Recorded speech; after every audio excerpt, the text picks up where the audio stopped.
Hello मेरे प्यारे बच्चों, आप सभी का पाल सर क्लासेस में बहुत बहुत स्वागत है।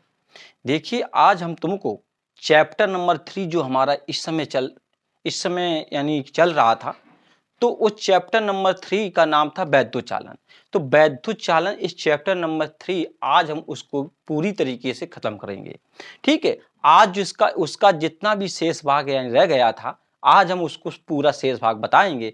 फिर इसके बाद हम उसके न्यूमेरिकल लगवाएंगे, आंकिक प्रश्न उसके लगवाएंगे, जो वेरी मोस्ट इंपॉर्टेंट हैं, जो जो बोर्ड एग्जाम में कई बार आए हुए हैं।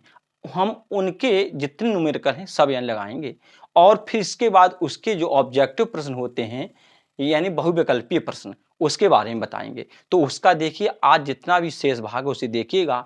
ओमी परपथ क्या होता है और अनोमी परपथ क्या होता है, और इसके बाद बताएंगे कि यूनिटों की संख्या तो 1 किलोवाट घंटा या इसके 1 यूनिट की परिभाषा क्या होती है। आज इसके बारे में बहुत अच्छी तरीके से जानकारी देंगे।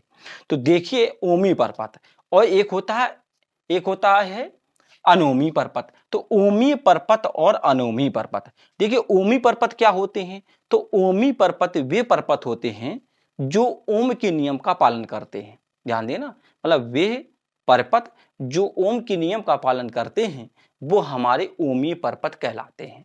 जैसे हम बताएं, जैसे तांबे का तार हो गया, जैसे टंगस्टन का तार हो गया, जैसे यानी पारा हो गया, ये जितने भी होते हैं ये सब ओम के नियम का पालन करते हैं। ठीक है ना, तो इसलिए हम इन्हें कहते हैं क्या, ओमीय परपथ।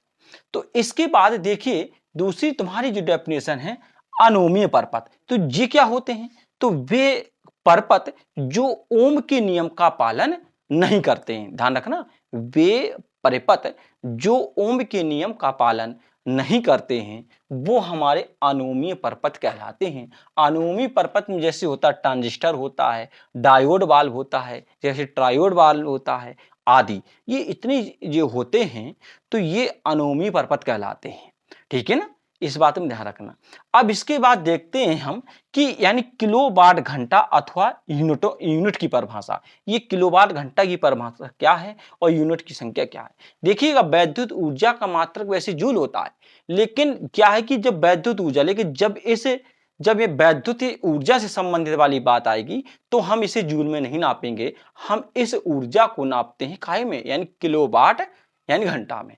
ठीक है ना, तो देखिएगा ये होती क्या इसकी परिभाषा, बहुत ध्यान से देखना कि 1 किलोवाट अथवा 1 यूनिट, ठीक है ना, 1 किलोवाट घंटा अथवा 1 यूनिट वैद्युत ऊर्जा की वह मात्रा है। ठीक है, इस बात में ध्यान रखना कि 1 किलोवाट घंटा अथवा 1 यूनिट वैद्युत ऊर्जा की वह मात्रा है जो किसी परपथ में 1 घंटे में क्या होती, वह होती है। जो 1 घंटे में क्या होती, वह होती है। और जबकि परपथ में 1 किलोवाट की वैद्युत शक्ति हो। ठीक है ना, तो इसलिए इसमें क्या होता है, एक चीज होती है, पूछा जाता है कि 1 किलोवाट घंटा, एक किलोवाट घंटा अथवा नहीं 1 किलोवाट घंटा तथा जूल में संबंध। ये भी कभी जूल में संबंध, ये भी कभी कभी पूछा जाता है कि ये बताइए कि 1 किलोवाट घंटा तथा जूल में संबंध।